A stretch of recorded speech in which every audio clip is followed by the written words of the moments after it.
আগে বলেছে আমার একটাই আশা, আমি ছবিতে কাজ করতে চাই, আমাকে তোমরা কাজ দাও। এখন আর যে চলে গেছে তাকে নিয়ে আর কি ছবি বানাবে? যারা জীবিত আছে তাদেরই খবর রাখে না, আর যে মরে গেছে তার কি খবর রাখবে?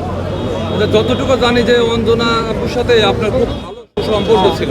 আসলে তিনি যে মারা গেলেন, আমরা যতটুকু জানতে পেরেছি যে তার মানে শারীরিক মানে শরীরে স্পট দেখা গেছে বা তার মৃত্যু স্বাভাবিক হয়নি, অস্বাভাবিক মৃত্যু হয়েছে। আসলে এই বিষয়টা আপনি কিভাবে দেখেন? এটা আসলে আপনারা যেটা শুনেছেন আমরাও সেটাই শুনেছি, আমাদেরকে দেখানো হয়নি স্পট ছিল, তবে স্পট ছিল, এটা সত্য।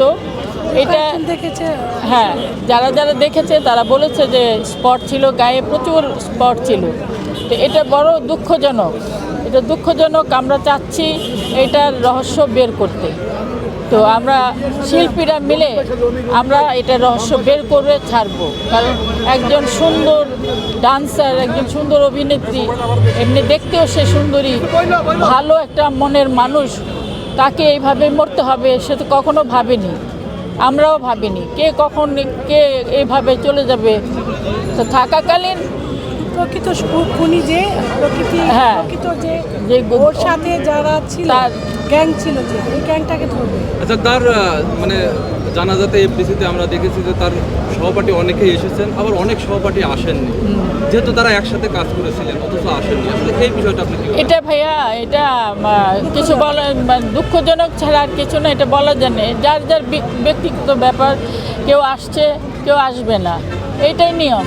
বেঁচে বললাম না, বেঁচে থাকতেও সুখ শান্তি নেই, মরে গেলেও সুখ শান্তি নেই। আর মরে গেলে একটু যে এসে দেখবে, একটু দোয়া করে যাবে, এটাতেই অনেক বড়। কিন্তু কেন আসে না সেটা তারাই জানে। সর্বশেষ আপনি দিলদার ভাইয়ের সাথে আব্দুল্লাহ সিনেমায় অভিনয় করেছিলেন, ওই সিরিজের মধ্যে কিছু আপনার কাছ থেকে একটু কোনটা?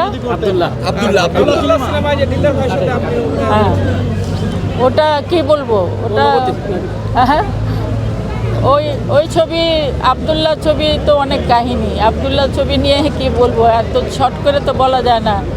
আব্দুল্লাহ ছবির হিরোইন ছিল অন্য, তাদেরকে কয়েকজনের কাছে গিয়েছিল, দিলদার সাহেবের নাম শুনে মানা করে দিয়েছে, করবে না, করবে না।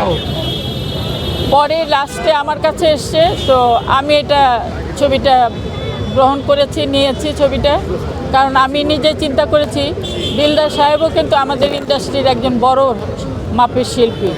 হ্যাঁ,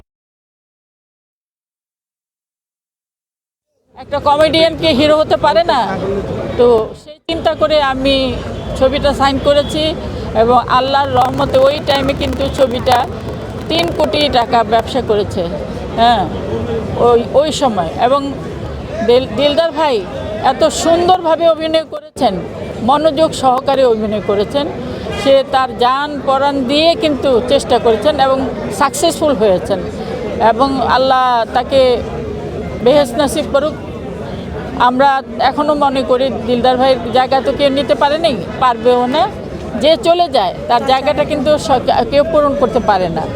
যতদিন থাকে ততদিনই একটু বাহবা, আর মরে গেলে তো আজকে মনে করলেন 3 দিন পরে আপনিও ভুলে যাবেন।